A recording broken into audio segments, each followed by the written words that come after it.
Namaste. It's wonderful that you're beginning to meditate, and I would like to offer some basic guidance on how you can support and deepen your practice with these basic instructions that we use here at Try Flourishing. And we begin with the environment that you're in. You may notice where I'm at. It has a quality of safety. It has a quality of tenderness right here. You see, it's not a lot of chaotic things going on. There's not a lot of noise, not a lot of distractions. It's not right in front of the TV.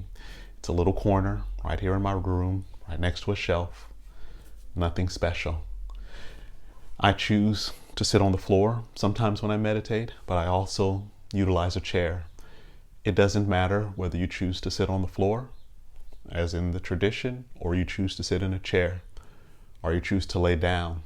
Either form, equally acceptable for supporting your practice. And so when we sit, 1, we consider the environment that we're in. 2, we want to make sure that we are supported when we're sitting. I make sure that I have some cushions, so I'm not sitting directly onto the floor. I have a floor mat and I have 2 pillows under me. And this is very important so that you feel supported when you are sitting, especially if you're not accustomed to sitting in this fashion. Just sitting on the floor, it can cause some posture, it can cause some pain, it may cause some injury. And so I just want to invite you to make sure that you are supporting yourself, especially if you're just starting out in meditation. You don't want to set yourself up for failure. You want yourself to be set up for success. And the way you do that is by supporting yourself. So get the pillows if you're going to try sitting on the floor. Get the cushions, multiple ones, and stack them up. Right? You want to get yourself really supported and really feeling secure for your meditation.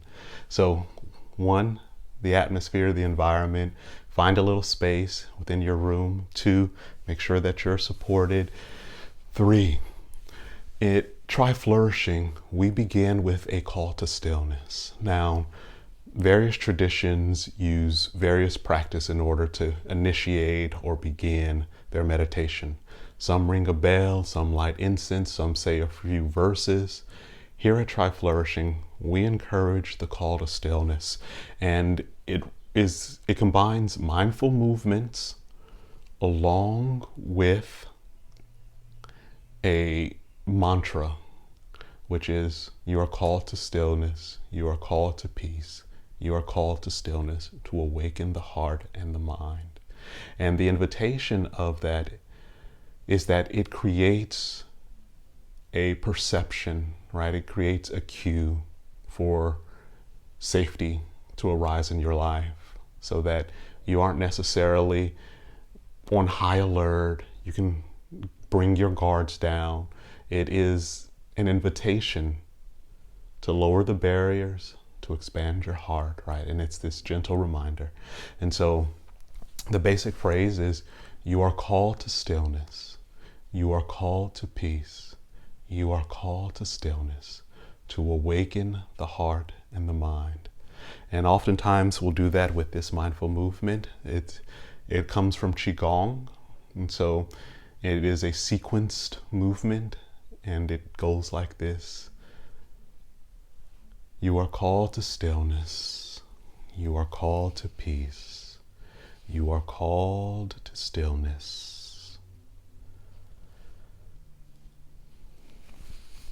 To awaken your heart and mind.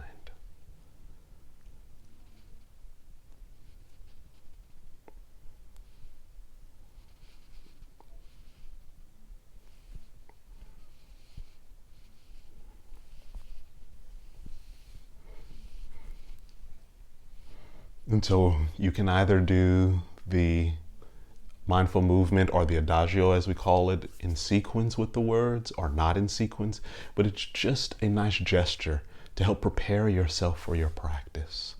The next thing you want to do is consider coming into an upright and comfortable seated position, right? You want to be upright and alert, but you also want to have this sense of comfort as well. And so upright and comfortable seated position, your back should be elongated and straight, almost as if a string were holding your head up. the rest of your body relax. You can sometimes go around your legs, making sure everything that is relaxed. Sometimes you can go around your arms, making sure your arms are relaxed, your shoulders. That can be very beneficial when you're just waking up in the morning, or if you're preparing to go to bed at night, just giving yourself just this gentle massage before you begin your meditation practice. These are all things that you can do to help support you.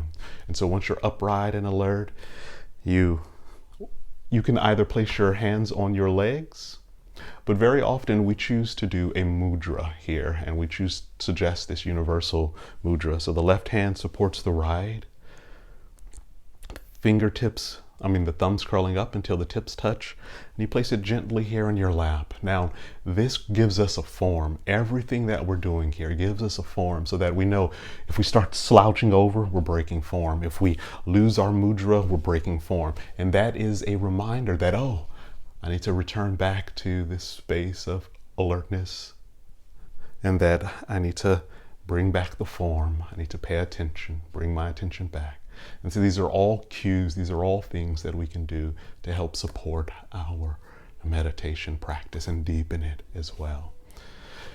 The next thing that you want to consider is the noise, the ambience that you are hearing. Sometimes it's helpful to acknowledge that the noise will be there, whether it's your neighbor yelling, your kids running around, the dog barking, that those are not distractions or impediments to your meditation practice. They become included into your meditation practice. And so whenever you hear a distraction, you just simply note distraction. You don't have to get carried away by it. You don't have to get frustrated by it. Just simply notice what arises within your body, the emotions, the feelings, the thoughts, and gently invite your attention to return towards your breath. And so let's try it out just for a second.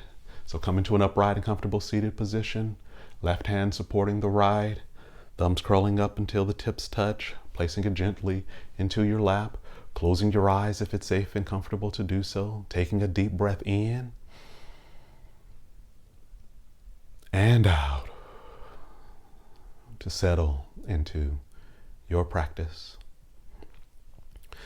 For some of you to feel supported in your meditation, it may be beneficial to have some music playing in the background. Very often I'll suggest synthesized meditation music, no lyrics, less than 100 beats per minute.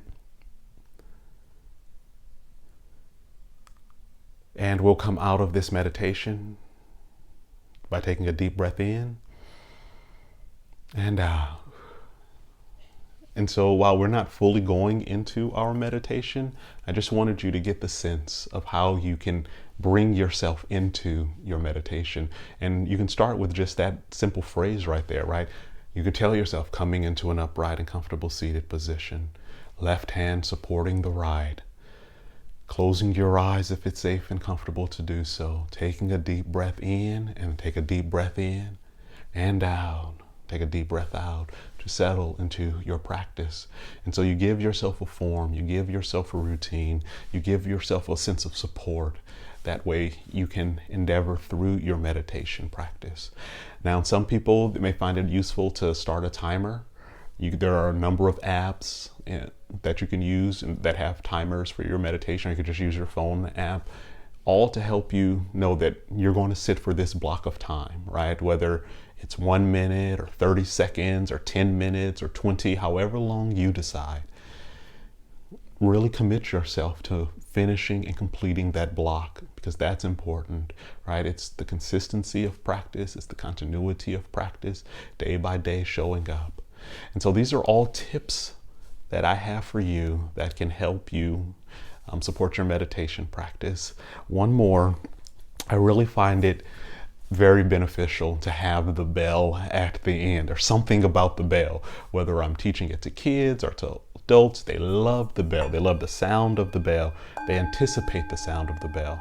And maybe it's a Pavlovian thing, I'm not really sure. But there is a quality about one starting with a bell or ending with a bell, or a little bit of both, or some sort of instrument to note the beginning and the end. There's some poetry to that. And that's something that we got to consider as well, this poetry of our expression, right? You don't have to make your meditation look like something that you see on TV or read in a magazine. It has to be authentic and real for you. When I first started meditating in my early 20s, I went to Zen meditation, and the Zen master said, don't get confused by the robes and the incense and the bamboo floors. These are all the poetry of our expression that help point towards something deeper, richer, and fuller. The same thing, all the things that I have here, the plant, the floor, sitting here and on the floor, all of that is the poetry of the expression. And that's important in your meditation practice as well. And so these are just some things to consider to help support and deepen your meditation practice. Till next time.